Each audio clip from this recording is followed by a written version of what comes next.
Hello and welcome to Feedback for the week of June 22nd. Joined by Kevin Kelly, Matt Kyle, Morgan Webb. Hello to you all. Hi. Enjoying Hello. summer? Hi. I think yesterday was the solstice.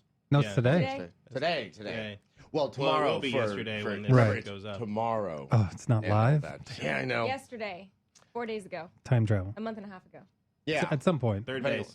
At some point, there was a solstice, and it happened, and the day was long. Mm. And, really that's meaningless to us because we talked about playing video games. So unless it's Yeah, who was outside? unless it's Bengayo. Was that the sun game? That was Boktai. Boktai. Ooh, Thanks, sounds Kojima. delicious.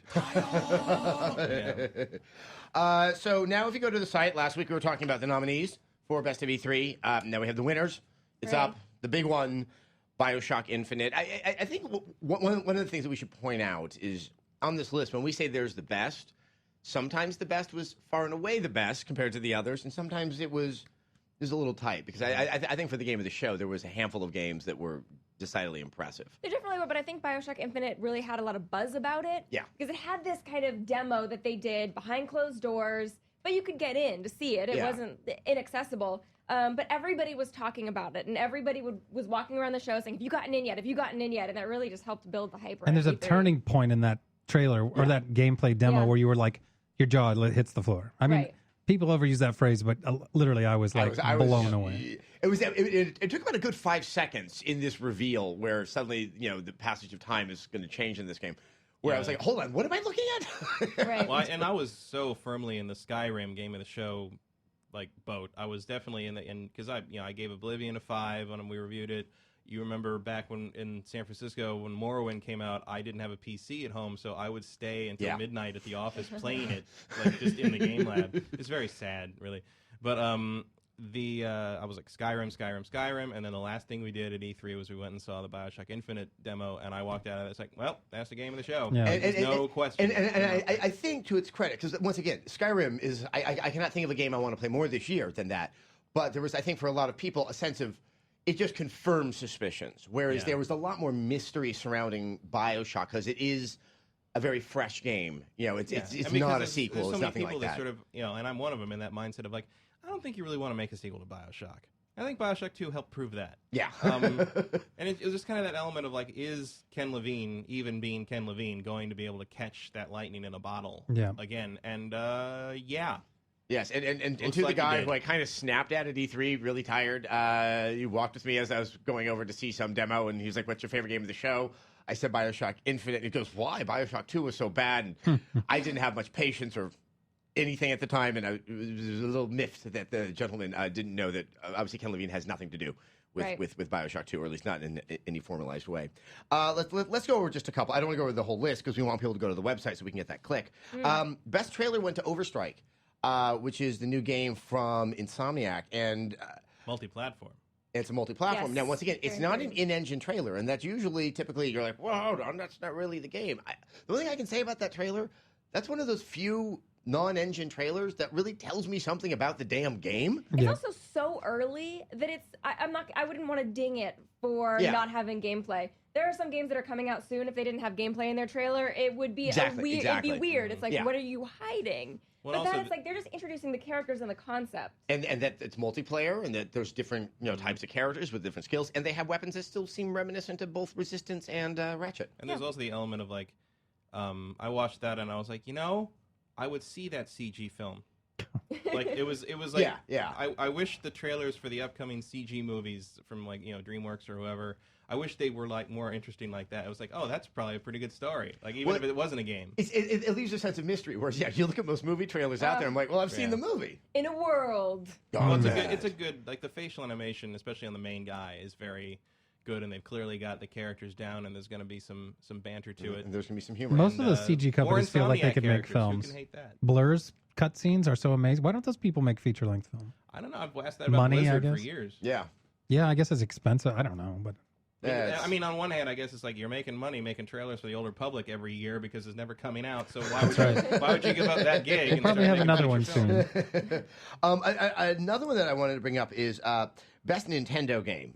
We kind of decided best Wii game is kind of a pointless pursuit since it kind of solves itself with all one coming out this year. Right. No, there's Kirby Wii. Don't forget. And Skyward Sword. But Okay, Kirby Wii. Mass Another something. Kirby. Does it have another anybody title? really It's like I was just calling it Mass- Kirby Wii. Yeah, Mass it- Attack or Kirby's something like back that. on the Wii. Oh, it's not like Epic 10? I didn't play Kirby No. the last time on the Wii. Epic Yarn. Yeah, which was a good game. I'm sure it was fine. I know you hate Nintendo. But I don't It's- hate Nintendo. The one thing I'll say about As soon as Epic they give me a Yarn good game, is I'll the play it. Oh, VO that's a good work in argument. telling the story is one of the funniest things I've ever heard. Feels And then like pants. it's this man with this really deep James Earl Jonas voice, and he goes, and then there was a ball of fluff. See, And I it's would just, find that funny. it is funny. So, That I would find funny. What about when he stands on the canvas floor and says, "This grass feels funny. It feels like pants." Okay, that's That's an actual line in the game. That's funny too. All right. good. fair But if you enough. want to talk about a good narrator, Bastion, which won our most Yes. original. Yes. yes. So, most original game, Bastion. For those who don't know, who's making it and what is it? Supergiant Games is the name of the company that's making it. I think Greg Kasavin is the CEO, who used to be a Yes, yay! game journo type. Yep. You know, he used to be the EIC over at GameSpot. Yep. I did much on GameSpot TV with Greg. Oh, So, nice. yes, I've done Back for in a the long time. day. And, And we now first Warner's saw is it actually doing in it. the PAX Indie Games Festival. Couple years ago. The PAX 10, yeah, a couple years ago. And it was it's started. come a long way. Like Yeah. Warner Brothers picked it up. They're publishing it. It's so much fun. Like Well, the I just hope narrator it's in that not game. really annoying. It's not. I liked It's what in I a saw fun of it. way. It's not Yeah. intrusive. Like what I saw for the short period of time that I got to play was really fun, but I wonder like 4 hours into it, you're like, shut. Stop talking, Ron Perlman impersonator. But I really like the idea, and it looks to me almost like a Saturn game. Yeah. And I like Yeah, that's a really good way of putting it. So, yes, those are our best of E3, not all of them. Go to the site, read them, argue about them. Don't come to us. It's done. This is no longer a point of Set in negotiation. stone. Let's talk about fun. Yay, Summer fun. fun. You know, of course, the regular press gets the Republican candidates, but we get EA and Activision. We're going to start with an EA story. Potato. This is EA's coming up with new ways to keep themselves relevant without pissing everyone off. How is that going, Kevin? It's not going well. It's going poorly right now. They seem to have alienated a huge fan base of PC gamers with their whole Origin system. That's going to be their Steam replacement. Okay. This is their version of Steam. Let's just for a second there point out they called it Origin. Yeah. I mean, is this filled with the irony that I fear that it is? I don't know, but I'm waiting for their new DLC pass subscription service to be called Westwood. Yeah, and then like their kids' line is called Bullfrog. Yeah. Well, it's also the name of a major PC manufacturer. I mean, there's so many different reasons not to call it Origin. Yeah. I don't know why they. Well, despite the fact that their choice of names seems almost malevolent, if not malicious, how is it going over with the kids? Poorly. Well, Crisis 2 is not on this service due to various, depending on who you talk to. Crisis 2 is not on Steam because it's suddenly It's not on showing Steam. up on It's on Origin. And they didn't even Although put. that's not what EA says. Yeah, EA says there's different reasons, and it's become a political thing about why this game isn't Well, I on love what they said. They Steam, said, which is ridiculous. Steam imposed a set of business terms for developers hoping to sell content on that service, many of which are not imposed by other online game services. Like what? What does that even like? It's not owned by you. Is that the problem? Other places just give it away for free. I don't understand. Let's be fair that when you get console stuff that's coming from not Steam from Valve, it's through EA partners. So I mean, this kind of this doesn't sound like a partnership. No. Well, it sounds like they just don't want to give anyone a cut. Yeah. As long as they've got their service up. But it's just so odd that they thought nobody would really notice or get upset about it. Or give some advance. Yeah, why not notice. slowly wean people off of Steam Yeah, rather just than Start just it with games that haven't already start been to put take on out Steam. levels Exactly. from the game so that If you'd like to play the rest of this level, try Origin. You get a free hat if you get it on Origin. Ooh. Oh, iPod earbuds. That's what they put in Team Fortress 2 that people went nuts for. wow. You could get iPod earbuds in the game, not real iPod earbuds. now has Valve said anything? Not really. Yeah, I kind of love Valve that way. I think They're Valve's whatever. like, it's cool, we got this. Yeah, we have those other games wait, on our what? service. I didn't notice. Yeah. That's cool. All right, no way. And I have a feeling they'll be back up on Steam at some point. I mean, They I mean, realize yeah. how many fewer copies that they've been able to sell. Everyone always is. This is the part Yeah. that does concern me is that we're going to start seeing publishers are going to have their own services for their own product. This sounds like a mess. It coming just sounds down. like one more password for you to remember, and one more site to get hacked into that has all of your credit card Yes. information. Oh, did you hear they? Sounds like they got the kid this morning. Yeah. Yeah, outside of London, 19 years old. So The one who did the big security, LulzSec who break-in. they think is, if not the guy, is the ringleader or like a high level guy on that. So I'm just I feel like the Origin thing started as sort of like, oh, Old Republic's going to be huge. So what we'll do is we'll launch this new service, and like you'll have to go to Origin to get it, and while you're there, we'll get your email address. And now I guess they've said that like you'll be able to buy a disc version of Old Republic, and like you won't have to have Origin if you get it that way, and like. But you still have to create. But I don't know because that Origin is an outgrowth of that EA downloader thing, yeah. right? Which ends up on my computer about 3 times a year, and I don't know how. And I have to get rid of it again. Is it me or is EA keeps on trying to do these things to keep pace, and they kind of start to sound like your mom when she starts to use slang when she's texting you. And it's just that kind of awkward, like, no, just use full sentences and not abbreviations. Slang from 5 years ago, too. That's the bad thing. So the fun doesn't end for EA here. So they've also pissed everyone off about the game that should be their defining game of this year, Battlefield 3. Yeah, this is through DLC, which is... I think is part of a larger problem. It's getting out of hand. This is the free DLC that you get if you pre-order at Bob's store, GameStop, or wherever. And they're saying it's unfair because this is going to unbalance the game, possibly. In matter of fact, in Bad Company 1, the same argument came up about the VIP edition, the Gold edition, the pre-order stuff, and in the end, it was all nothing. No one has, to my knowledge, ever put out pre-order DLC that ended up unbalancing the game. It always turns out to be. It never turns out to be even. It's always like, oh, it's really powerful, but like the accuracy is like that. It's like nothing. Conviction. If you pre-order, I think you got an automatic shotgun, which sounds like the most overpowered weapon in the history of everything. Yeah, but it's not. It's useless. But I do think that the pre-order DLC thing is getting a little out of hand. To call it Insomniac, I have to say a little bit in the next Ratchet, the All for One. There's like 6, if you buy it in 6 different places, there's 6 different things that you can get. You get Mr. Zircon if you buy it at like Walmart, and you get one gun if you buy it at GameStop, and if you buy it like on Amazon, you get a different kind of gun. It's just getting a little bit ridiculous. I'm worried about stuff like this, like the Battle of Karkan thing. Like that's something you get. I mean, that's an expansion pack. An expansion pack you get for free, but I mean that's. I don't know what to think about that. It's on the same level as like L.A. Noire, where like you pre-ordered here and you got a suit and a gun, but if you pre-ordered here, you got a whole other case. Yeah, which actually, once again, not that significant a case, but like to the untrained eye, if you want to give someone like a gold gun or like a better outfit or something, fine. But like, don't keep content from me. Well, it's also there's 2 ways of looking at it. Yeah, if you're keeping content out of the game, then I'm like, okay, are you giving me an incomplete game or is your content bullshit? Those are the 2 things. That this is very mixed messaging. You're confusing the market out there. Yeah, I'm tired of it. Just what's wrong with me wanting to purchase the game when it comes out and having read the review? Yeah. Yeah. And, well, also just getting the game.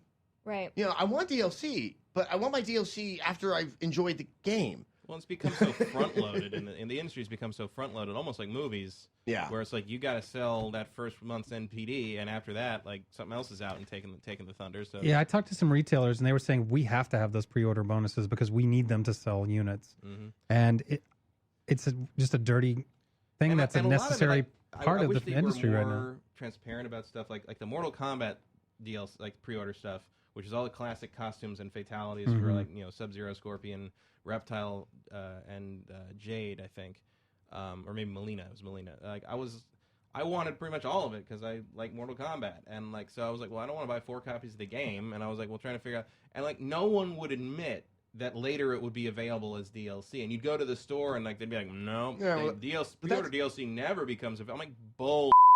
Because I can't count how many times I've busted my ass to get to a midnight launch for Assassin's Creed 2, actually, where I'm like, I want this and this, like these extra levels, and they showed up in the DLC. Well, EA just recently announced their... in Mortal Kombat, all those costumes are now up as DLC. Well, Mass Effect 3 has a lot of stuff in the Collector's Edition that it says right on the box won't be available anywhere else. But it's it's in game right exactly that word. In March in the next 2 weeks.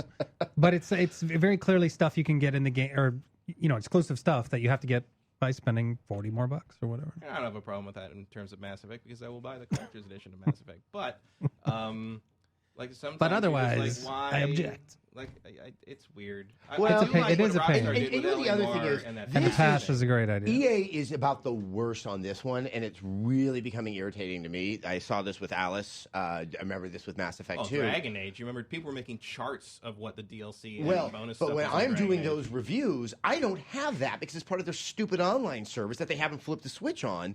And so there's this whole point of I don't know how much this is going to alter the game. Right. And but you have to do the review assuming that you have none of that. Right. No. Which is the average person walks into the store and just buys it. And you know what? It was nice 'cause I didn't get who's the boring British guy, the mercenary who just kind of stands around like this. Zangief? No, not Zangief. Not Zangief. That's Zahid. Zaid. Zahid. Yeah. Yeah. And he was fine, but like the he would have been very interesting as a character if he was actually performed in the game outside of his one mission. Well, like, right, it was tacked on. And it can become distracting. Like I don't know if anyone remembers Dragon Age 2 had that one extras menu that was nothing but the pre-order and weird do things online DLC that you could unlock, and like you had to play the Facebook game and register for this and register for the Penny Arcade newsletter and like you unlocked them like in real time, and I'm like, I did all that, and then it was time to go to bed. Like I didn't even play the game the first night I had it. That's what happens when you get addicted to DLC. Yeah. Okay, so more fun. Apparently, yes, Battlefield 3 showed very, very well at E3, and I guess Riccatello wants to cling to whatever good news he can get his little hands on because there ain't much of it for that company right now. So he's been making some rather aggressive statements about Modern Warfare 3, which clearly, it's up against. What did he say? Riccatello said, it's the beginning of the war, and Kotick recognizes they're going to be threatened. We're going to have a clash of the Titans this fall. The very fact that he's trying to cast doubt on our game is a perfect example of how we got his goat. Well, he's saying that in the reaction to what Kotick said, which was like, I saw the game on a PC, and I haven't seen it on a console, which is what we've been saying. Right. Although, actually, I kind of wonder if Kotick was watching the show that day. Yeah. Although it turns out that there has been PS3 footage used in a couple of trailers. I know the technology of Frostbite 2. That trailer has like 2 shots in it that are PS3, and you can tell because down in the corner it says actual PC footage or something, and then 2 shots it changes to PS3 footage, and it's the shot of like the street with all the ruined cars, and the shot of the bald guy at the desk talking to the camera. Those are both PS3 shots.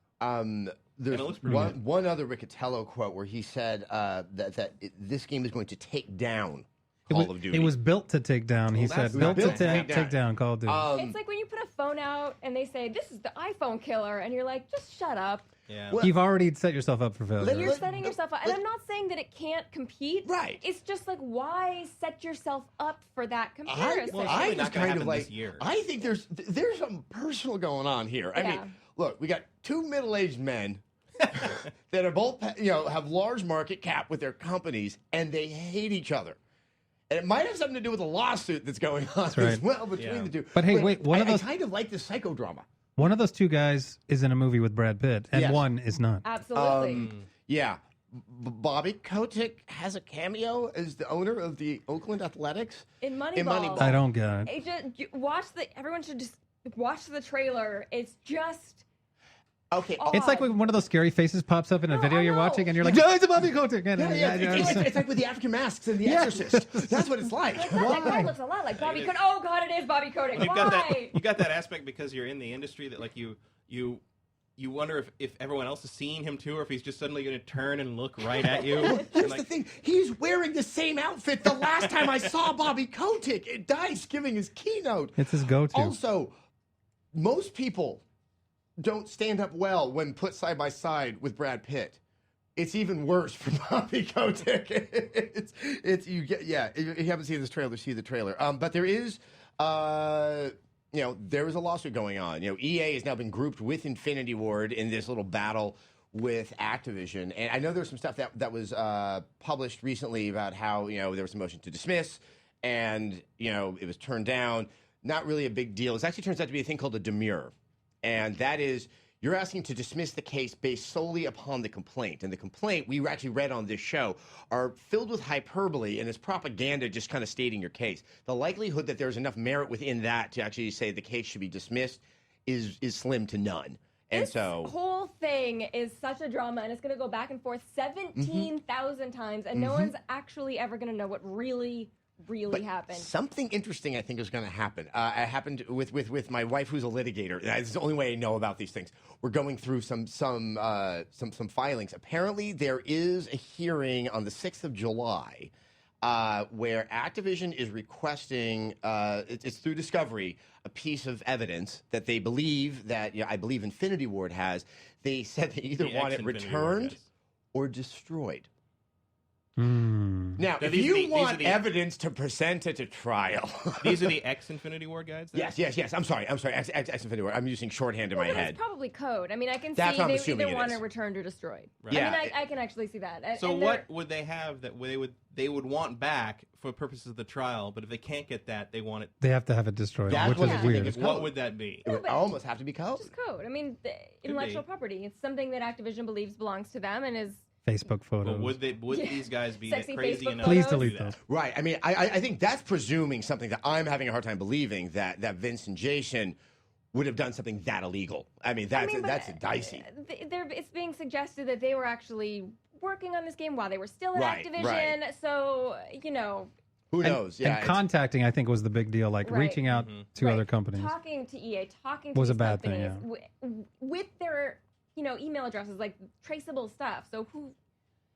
Yeah, there's a lot of mystery. I'm just glad I'm sitting here and those guys are sitting over there. I just hope A&E makes a movie out of this at some point. I might have to go down there and see this for myself because this Pirates is of San Fernando You know Valley. what? Like I said, this is our summer. Bam. This is our story. It's going to be good. All right, let's get on to the other big controversy, at least in the past 2 weeks. Duke Nukem Forever. I kind of expected this game to come out and go away. My God, it will not do that. No. And it got someone fired. I know, Jim Redner, who I actually consider to be a friend. That was really That's crazy drama. situation. That whole thing was Well, that was nuts. And the fact that it was everything was taking place publicly on Twitter. It's like he doesn't represent us anymore. It's like, ouch. Yeah, 2K could have handled that one differently. A little more delicately, Well, perhaps. I think Redner could have handled that one differently. Yeah, in the first I place. believe. I mean, It was a dumb thing to say, granted, but he knows that. But it just spiraled so far out of control. And now he wrote a guest column in Wired about the whole issue. Oh, really? It's really nuts. Okay, Yeah. I mean, where it tends to avoid much of the issue, that Wired column, I thought. Like he talks about his reaction to the reviews, but it's like the reaction to the reviews wasn't what got him in trouble. It was the implying on behalf of 2K that they were going to blacklist people. which I'll just put it to you this way. There's a lot of publishers that if I saw that, I would assume the publisher was sincere about it. I actually assumed initially that was 2K speaking because, we all know that publishers can act in heavy-handed ways in certain times. I think that was part of the problem. Well, he starts that column off by pointing out that 2K sent him the bad review just saying, like, hey, were you aware of this? Like, have you seen this? I'm sure he had seen it. I mean, I think... Why were they saying that? In our discussion of the game, I think one of the things that is surprising is that they were surprised. I mean, this is not a very good game. They've been really pushing, like every, E3, they've been really pushing this game. There's billboards all over the place. Yep. Oh, San Francisco and LA are covered in billboards. Yeah. They spent a lot. They had that strip club event in Vegas. They had it at PAX, the big reveal that it was real. And Now, with both of those, and this is where I think this game gets really, what really mystifies me about this game is there's a novelty to this game that I experience when I'm playing it because it's an old game that didn't come out. Right. But they're marketing it, and definitely by a $60 price point, they are positioning it to the person who has not followed this 13-year drama as something that stands up there with every other $60 game. And it does not work that way. Care. Like, we're all in on the joke, but most people aren't in on the joke. Yeah. That's like, it's snakes on a plane. Yeah. Except the snakes are, like, telling rape jokes. Yeah, it's a weird... I mean, I'll put it to you this way. I can't say that I like the game. I have an enjoyment in playing it because I am revisiting design from 1998. But you can do that in a better way. You can download some what's interesting is I forgot what was supposed to be cool about this game. And I'm talking about from 1998. The level of interactivity, physics. And you can see how if this actually had come out then, it would have been technically quite masterful and people have been like, wow. But it also reminds me how little we needed to be excited about back in those days. Although you can see, like, you play Duke Nukem Forever now, and you can see why they felt the need to change everything when Halo came out. Why they felt the need to change everything when Half-Life 2 came out. Because you can see these first-person shooter games making this game's design irrelevant over the years. And now you play it, and you're like, and it's so funny that like they go on and on about like interactivity, and then you get to a point where like things are shooting you, and like if you shoot them, you blow something up, and something catches on fire, and so then you have to blow up a fire extinguisher to put the fire out and get past it. But like things can still be shooting you. Yeah, I don't think it works that way. Oh, in real life, things I are don't shooting know. you on the other side, and Mike Benson and I were playing this, and Benson's like, how come now when I could really use something to throw at the guys on the other side of the room or to blow, how come now I can't pick anything up? Like you can pick almost anything up you see in the early parts of the game, and then like they remove that when it would be a useful game mechanic. Well, I mean, from what we gathered, Gearbox, who is the developer ostensibly on it, really what they did is they took the disparate parts that 3D Realms had and tied them all together. And I think that the idea of how this thing was being developed, I think, speaks to that immediately. Like, hey, probably over a 2-year cycle, they're all into interactivity. And then another 2-year cycle. But I will say I have had an inordinate amount of fun playing this game. Really? It's not a good game. That is without question. It's not a good game. But like this weekend, I watched Crank 2, which is not a good movie, but I had a really good time watching it. I've had a lot of fun playing Duke. Yes, there are some stupid jokes, but Duke's jokes were always kind of stupid. I mean, they weren't even his. I mean, he's taken them from other movies. He's quoting other movies. Army of Darkness and everything. Now, I can't remember Duke Nukem 3D. Did that happen in Duke Nukem 3D? Oh, yeah. Oh, okay. That's where it's kind of one of his Army of Darkness and They Live comes from. Original one too, yeah. People think that he made up the bubblegum line. I mean, there are some fun elements in this game. It's not great, it's not groundbreaking. There's nothing innovative about it. Now, is it something though you would recommend? Because I think we're seeing it. I would not recommend it to someone who had never played a Duke Nukem game. If a kid who's 18 came up to me and said, like, should I buy this? I would say probably not. But if you were a fan of the series and you'd played the other games, I'd be like, definitely, yeah. Not for $60. $39.99, $49 maybe. I would say $30. I would say $29.99 right there. Because you're telegraphing, don't get your hopes up. Right. To me, it's the worst parts of old shooter design combined with the worst parts of modern shooter design. The limited weapon carrying, the meaningless regenerating health, where like I have had my ego meter down to nothing, and I've been shot like 6 more times, and I'm still not dead. I don't know what that because you're means. Duke Nukem. He's a badass. He can't die. I assume it's because go back and play another old shooter.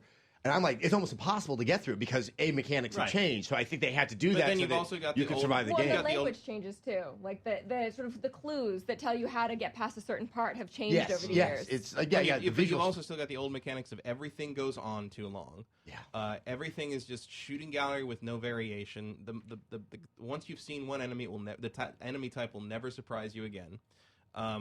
It becomes an endurance test in that regard. When you see like the little vehicle sequences early on, you get shrunk and you get in a remote controlled dune buggy, and there is nothing to that sequence other than find ramp, jump ramp, find next ramp, jump ramp. But you're in it for like 20 minutes. But think about at the time, had this come out at that time. Yes. Vehicles weren't in first-person shooters. I mean, that's the part that I find so fascinating while playing this. Is like this would have been like, oh my god, did you see what they're doing with Duke Nukem? Yeah, you got to pretend it's 99 all over.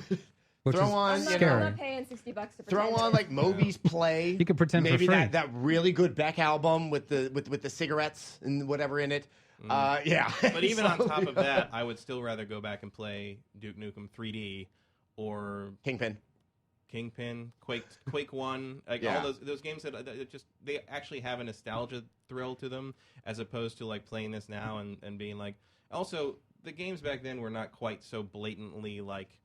This game, in its humor, is trying to be something like South Park or Archer in terms of like we're doing offensive stuff, but we have sort of like a sly wink, like we're stepping back and we know that's not. There is no wink in Duke Nukem. Well, the thing is, I think it's so representative of the mindset of the Dallas shooter scene in the '90s, and this is when Romero. Every time you say Dallas shooter scene, I think of some kind of JFK club. Yeah.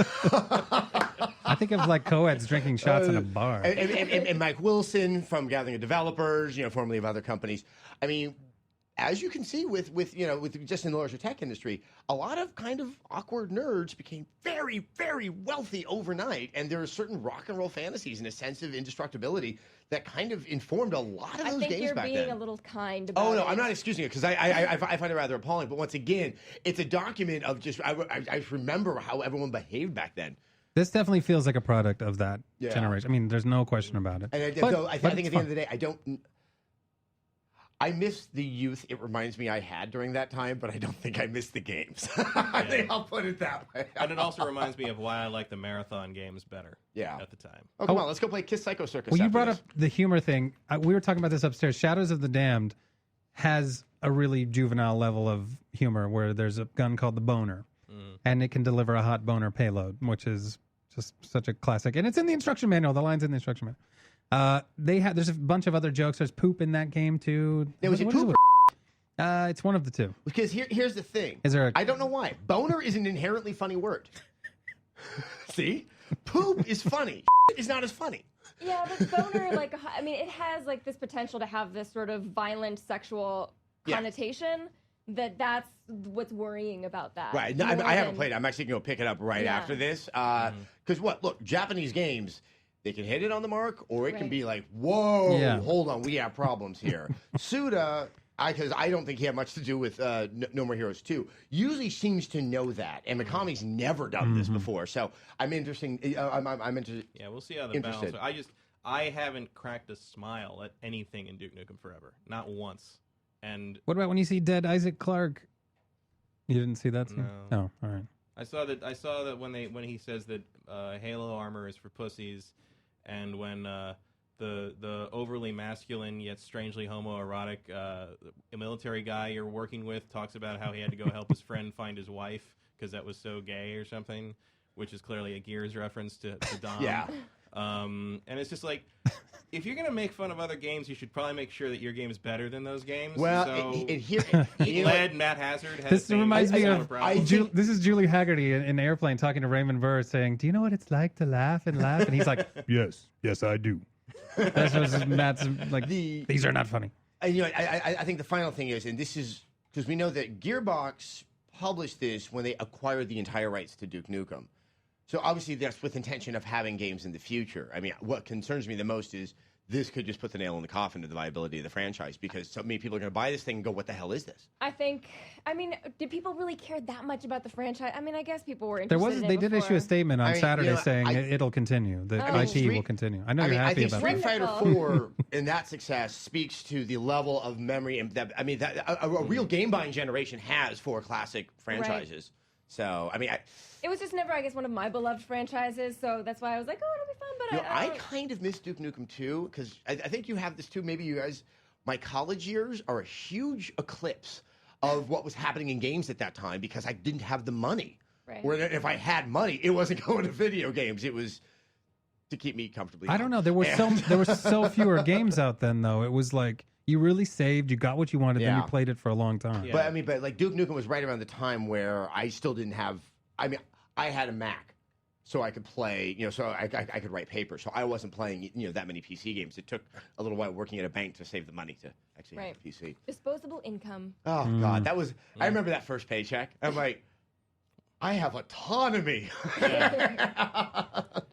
I want to do a quick. We also have it up on the site. Alice Madison Returns. I did the review on that, and it's sometimes you give bad reviews and you just don't want to be giving them because I really wanted to like this game. I always thought the original Alice had potential. It just shouldn't have been on the PC. When you were enjoying it in the beginning, I was because I remember you were saying this is great. This is great. It's like an old school platformer, but. Take, say, Mario Galaxy or Ratchet or the ones out there. They understand that in the modern era, you have a core mechanic that you manipulate so it stays inventive throughout. This reminded me of what does happen with a lot of old action platformers. Core mechanic, a certain type of jumping challenges, and then the way you make them harder is to pretty much replicate the same ones, hide some things, maybe make the camera something you have to deal with a little bit more. It exhausts itself within 3 hours. And the strangest part is there's very little Wonderland. Right. And Wonderland's kind of awesome. I like Lewis Carroll. So where is it then? One part is like the old level from the first one where the Mad Hatter is, his factory, and there is the Queen of Hearts land all destroyed. But then there's one that's actually quite pretty to look at that looks like Okami, but it's very Asian themed. And I have not read Alice in Wonderland recently. Was there a section that was very, and I'm going to use the word even though I don't like it, Oriental, because it has that kind of... I don't think in the first book there was not. There's another one that's underwater. There are characters. Maybe and there's a town. Yeah, it fits that in, but it's a town populated by fish.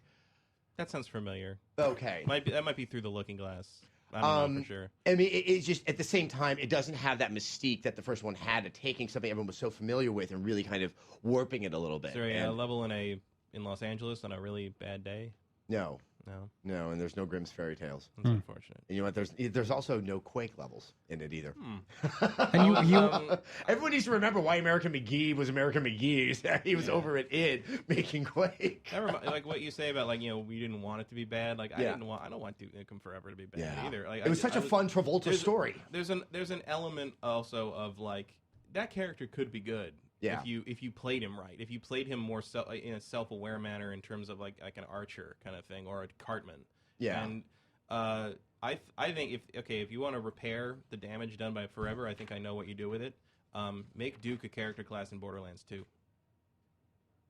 Yeah, I mean he could be like his own type of tank he'd be class. his own sort of like soldier tank style class. He could also be like the Tick.